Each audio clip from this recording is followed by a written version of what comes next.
Avec un énorme marché de consommation estimé actuellement à 1,4 milliard et qui devrait doubler à 2,8 milliards d'habitants d'ici 2050, sa richesse en ressources naturelles, notamment des minerais, des hydrocarbures et 65% des terres arables non cultivées, sa position géographique stratégique pour le commerce mondial, l'Afrique possède des atouts importants qui lui permettent de jouer un rôle majeur dans la revitalisation de l'économie mondiale au cours des prochaines décennies. C'est ce qu'indique Atlantic Council, un think tank américain spécialisé dans les relations internationales dans son rapport publié le 5 octobre 2023.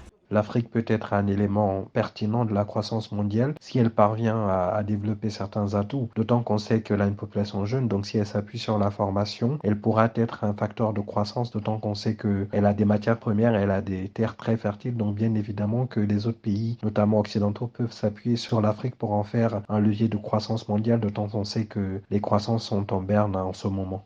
L'accent mis sur le développement des investissements substantiels dans les infrastructures physiques et sociales, l'Afrique pourrait contribuer à l'économie mondiale à hauteur de 20 000 milliards de dollars en 2050. En outre, le produit intérieur brut de l'Afrique est passé de 900 milliards de dollars en 1990 à 2 700 milliards de dollars en 2021 selon le rapport. Les défis de l'Afrique, c'est surtout sortir de l'extrême pauvreté et mettre sa population au travail. Et donc, pour réaliser ces défis, il faut non seulement lutter contre l'extrême pauvreté, avoir des revenus suffisants et mettre la population en emploi. Donc, je pense que c'est ces deux facteurs. Le facteur sécuritaire qui va permettre d'avoir plus de stabilité et générer un climat des affaires permettant d'attirer les investissements. Et le second facteur, c'est bien évidemment le capital humain, former sa population afin qu'elle soit apte à relever les défis.